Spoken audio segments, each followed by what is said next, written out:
Jadi di sini kami akan menjelaskan, mempresentasikan hasil proyek kami dari kelompok Ginyar yang mengambil masalah perbandingan algoritma bubble sort dan selection sort dalam pengurutan nilai ujian mahasiswa.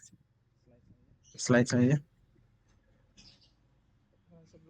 Sebelum kami melanjutkan ke penjelasannya, izinkan kami untuk memperkenalkan kelompok kami. Dari saya sendiri, nama saya Nicholas Triputra Mentari dengan akhir NIM 13. Nama saya Exelius Moreno dengan akhir NIM 74. Nama saya Sri Akmal dengan akhir NIM 19. Oke, lanjut ke slide berikutnya. Jadi di sini kami akan menjelaskan pendahuluan serta masalah dan juga pembahasan serta implementasi dari kodenya. Lanjut. Di bagian pendahuluan kami membahas bagaimana pentingnya sorting dan juga algoritma yang kami ambil untuk memecahkan masalah yang kami uh, ambil ini. Yang pertama itu di bagian sorting sangat penting untuk berdasarkan 3 poin ini, sorting sangat penting untuk menyusun peringkat. Yang kedua itu identifikasi nilai di bawah KKM. Yang ketiga itu analisa performa mahasiswa. Yang kedua, bubble sort. Algoritma yang kami ambil di sini yaitu bubble sort dan juga selection sort. Karena sederhana dan mudah dipahami. Untuk selanjutnya itu rumusan masalah.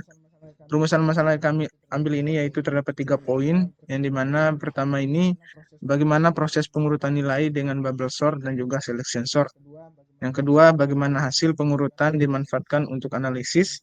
Yang ketiga, algoritma mana yang lebih efisien dari segi waktu dan iterasi. Lanjut ke slide selanjutnya. Untuk slide selanjutnya itu tujuan penelitian. Di sini terdapat 3 poin juga, yang dimana poin pertama ini yaitu menerapkan bubble sort dan selection sort pada data nilai mahasiswa. Yang kedua itu menggunakan hasil sorting untuk evaluasi performa belajar. Yang ketiga, membandingkan efisiensi kedua algoritma. Untuk selanjutnya itu manfaat dari penelitian. Di sini juga ada 3 poin, yang dimana poin pertama itu pengalaman langsung menggunakan algoritma sorting. Yang kedua, referensi sistem pengelolaan nilai sederhana. Yang ketiga, pemahaman dampak strategi algoritma terhadap performa proses. Selanjutnya, untuk tinjauan pustaka sorting, yang dimana kami mengambil 3 poin di sini. Untuk poin pertama yaitu konsep dasar algoritma dan juga pemrograman. Yang kedua, penting di sistem akademik untuk analisa peringkat atau peringkat KKM. Yang ketiga, sorting mempengaruhi efisiensi proses pengolahan data. Selanjutnya, untuk strategi brute force itu sendiri, yang pertama itu karena dia sederhana, semua kemungkinan bisa dicoba. Yang kedua itu bubble dan selection sort sama dengan termasuk ke dalam brute force. Yang ketiga itu cocok untuk data kecil dan juga mudah dipahami. Slide selanjutnya yaitu bubble sort. Di sini kami mengambil 3 poin mengenai bubble sort. Untuk cara kerja dari bubble sort ini yaitu bandingkan 2 elemen berdekatan, dan yang kedua itu tukar jika tidak sesuai. Yang ketiga, kompleksitas waktunya itu terburuk yaitu ON dan ON kuadrat. Yang kedua itu terbaik terurut atau ON. Selanjutnya, selection sort. Selection sort ini ada 3 poin. Yang pertama itu cari elemen terkecil, tempatkan di posisi awal.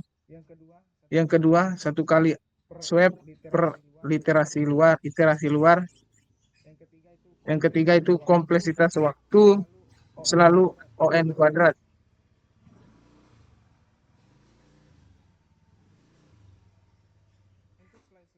Untuk slide selanjutnya itu yaitu studi terkait ada 2 poin di sini, studi terkait Cormen, WIT dan juga Gigs for Gigs.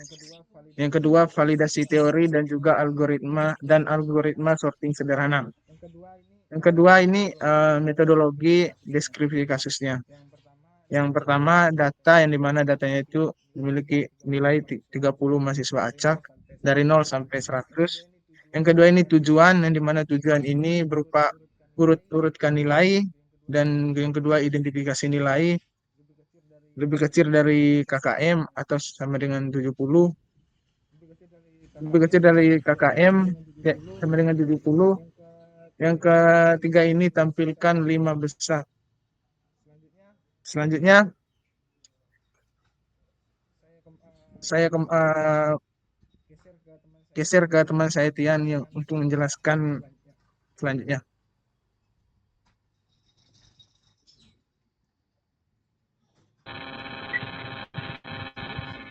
Oke, selanjutnya adalah metode penelitian. Mana pada metode sensor ini kami memiliki 3 metode penelitian, pertama deskripsi kasus, kemudian tahapan penelitian, dan juga expert dan flowchart. Kami langsung saja ke tahap penelitian. Mana pada tahap penelitian ini kami memiliki beberapa tahapan. Yang pertama ada inputan data, kemudian pengurutan menggunakan bubble sort, kemudian pengurutan menggunakan selection sort, dan yang terakhir adalah analisis hasil. Selanjutnya adalah untuk dopot dan juga flowchart. Yang pertama adalah code dari bubble sort, di mana 40 from 0 to n-1, 40 from 0 to n-1 min i, min 2, if array lebih besar dari array i plus 1. Kemudian swap array and array. Kemudian ada dopot dari selection sort, di mana for i from 0 to n min 1, min indeksnya sama dengan 1, for i from j from i plus 1 to n min 1. If array atau j kurang dari array minimal index, maka minimal index sama dengan j. Swap array atau i dan array minimal index. Kemudian terdapat flowchart bubble sort dan juga selection sort. Pada flowchart bubble sort, yang pertama dimulai tahapan start, kemudian input nilai, kemudian i sama dengan 0, j sama dengan 0, i kurang dari n min 1, kemudian dibandingkan untuk nilai a sama dengan j, dan untuk nilai b sama dengan j plus 1. Kemudian tadi apabila i kurang dari n min 1, jika yes maka bandingkan, jika no maka selesai. Kemudian lanjutan dari pembandingan, maka a atau n1 kurang dari a j plus 1. Kemudian jika iya maka declare menjadi a atau nominal dari angka j dan a j plus 1. Kemudian selesai. Selanjutnya adalah flowchart dari selection sort, di mana ada tahapan start, input nilai, kemudian i sama dengan 0, minimalnya sama dengan i, kemudian j sama dengan i plus 1. Kemudian terdapat 2 kondisi, jika j kurang dari sama dengan n, jika iya maka j sama dengan i plus 1. Jika tidak maka langsung ke tahapan a kurang dari a min. Dengan demikian menghasilkan angka J sama dengan J plus 1. Kemudian flowchart selesai. Selanjutnya adalah tahapan demonstrasi. Oke, untuk tahapan demonstrasi saya akan langsung generate kode menggunakan online compiler.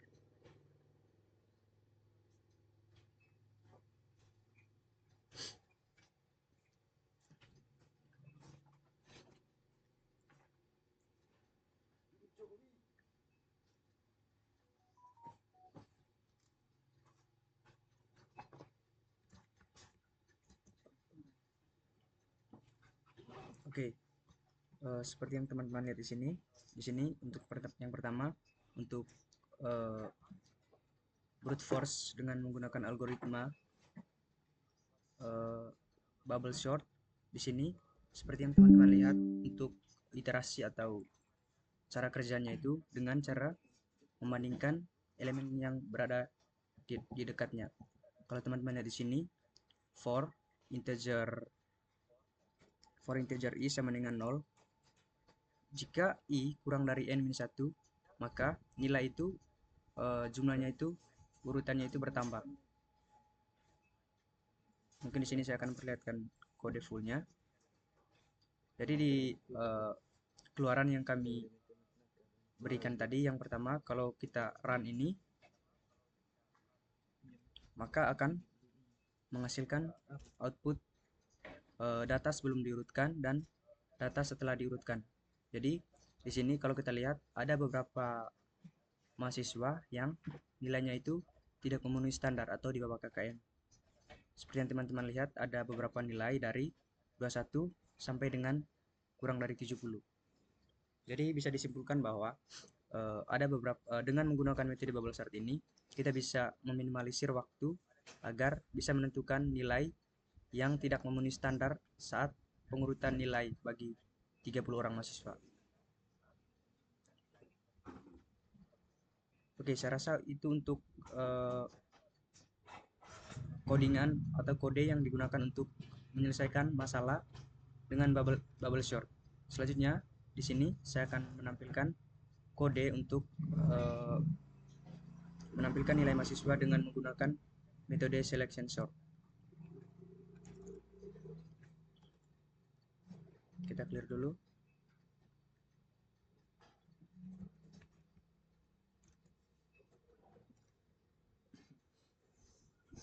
Oke, untuk metode selection sort dia sedikit berbeda dengan metode bubble sort, di mana di sini untuk iterasinya, di mana kalau teman-teman lihat di sini untuk menentukan atau untuk mengurutkan nilainya, di sini ada perulangan for jika i sama dengan 0 dan jika i kurang dari n-1 nilai i itu bertambah. Yang pertama kita cetak misalnya nilai minimal atau indeksnya itu sama dengan i. Nah, cara kerjanya dia akan nilai i plus 1 jika j itu memenuhi atau apa? Jika nilai j itu kurang dari n atau nilai minimum.